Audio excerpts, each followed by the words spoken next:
We have Representative Anna Paulina Luna. She is on the House Oversight Committee, which held hearings on UFOs and UAPs, and to be honest, one of the few who took this seriously early.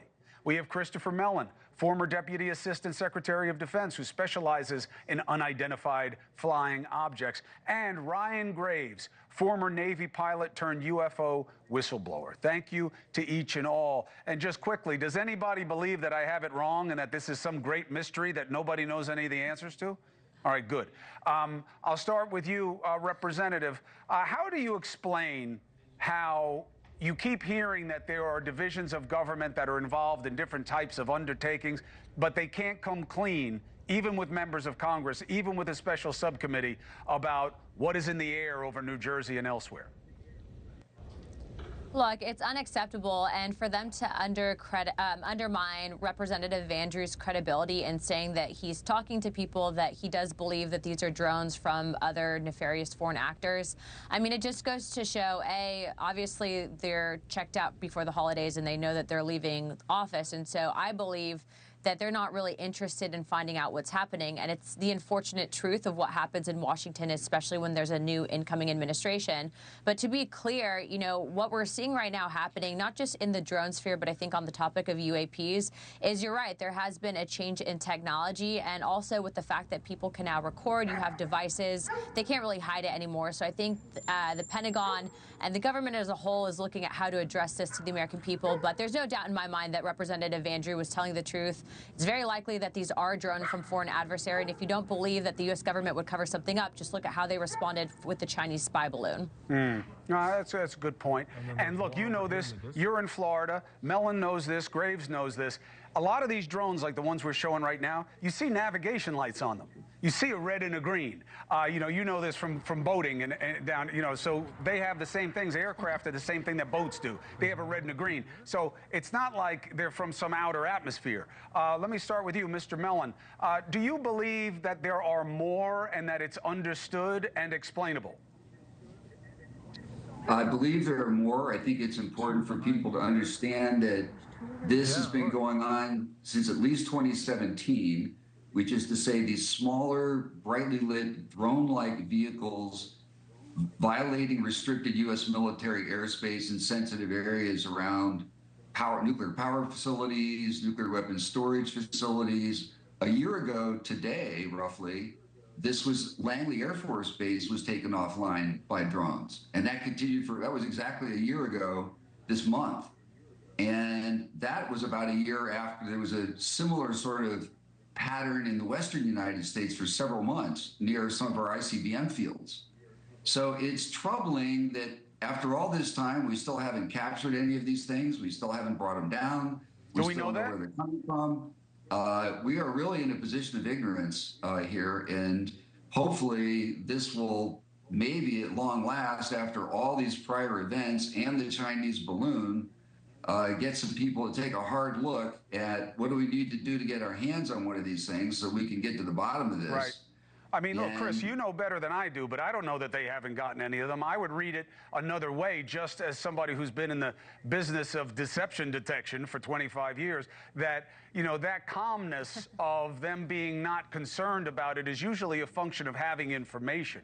And Ryan, you and I have talked many times about how many stories you've heard about what they did take down or what they found on the ground, and programs that use a lot of money to use special operators to go and recover these things.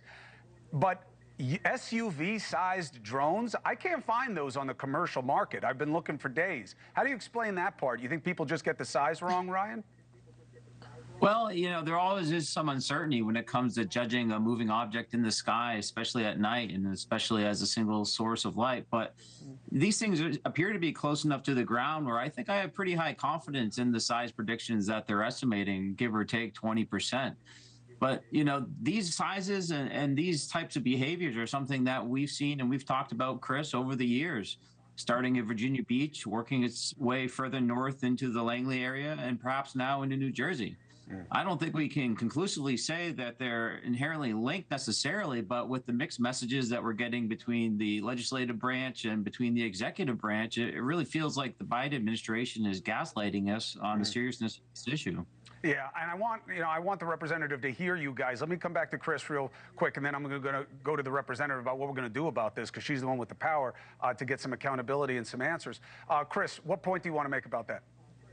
Yeah, so I think it's important to understand, you were talking about maybe we have got our hands on some of these, maybe we do know what they are.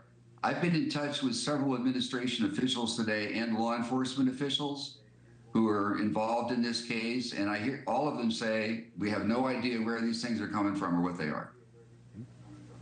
And that's an astonishing revelation after all this time. And when you look at what's happening in the Ukraine and the power that drones can wield in, the damage they can inflict, we absolutely should be very concerned that so many of these things are flying around seemingly without any constraint, and none of our anti-drone systems have been working. Right. That's the concern, is the detection and the systems they're supposed to have, Representative, to deal with this. There seem to be more and more. And I'm not talking about the small ones that frustrate guys like me when I'm fishing because they're guys spying on what we're using over my boat, or even the little ones that they're using in Ukraine, that they're just flying into areas and having them explode. These are bigger, they're more sophisticated, and they're in places that are invading people's privacy, and some of it is sensitive space. What are you going to do about it? I think that in general, once President Trump gets back in, I think that they need to, via executive order, and then also have a talk probably with the Joint Chiefs, that if you have something of this size and magnitude that's going into restricted airspace, it should be an automatic shoot-down notice, meaning that, there is no questions asked, you go and you get it. And I think part of the issues that we saw with what happened with the Chinese spy balloon that traversed literally the United States, and then, there was rumors that it was collecting information, all of that. The point is that it should have been taken down day one. They should not have allowed that to occur. So I think that's the first part. The second part is, though, from a government perspective, is, we keep funding the DoD, we keep funding studies and programs, but we really need to focus on what we can do to come up with radar systems that can get to detect this, because frankly, I think we're used to more of an ancient way of warfare, and that, we're looking at picking up large aircraft versus some of these drones that might be smaller, and also might be flying at lower airspaces. So, I mean, it's going to be a lot to unpack there, but I do think it's ridiculous that they're not shooting these things down, or at least trying to capture them to study them, and then that they would gaslight Americans. You can clearly see that that's a drone. So to say otherwise is just, it's a farce. Well, look, you're the one with the science background, not me. So figuring out what the level of sophistication is that's needed with the systems, I get that part. I have a much more basic complaint, which is just the transparency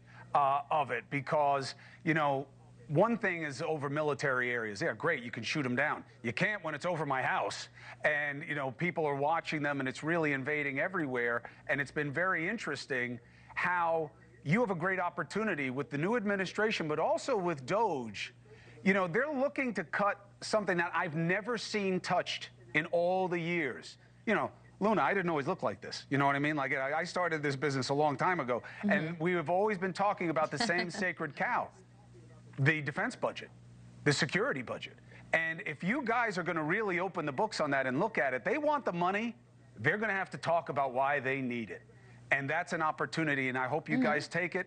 And you always have a platform here, as does Chris, as does Ryan, to talk about what we're learning and what we still need to know. Thank you for joining us, each and all. Thank you. Thanks, guys. Thank you, all right, Chris. thank you, Representative.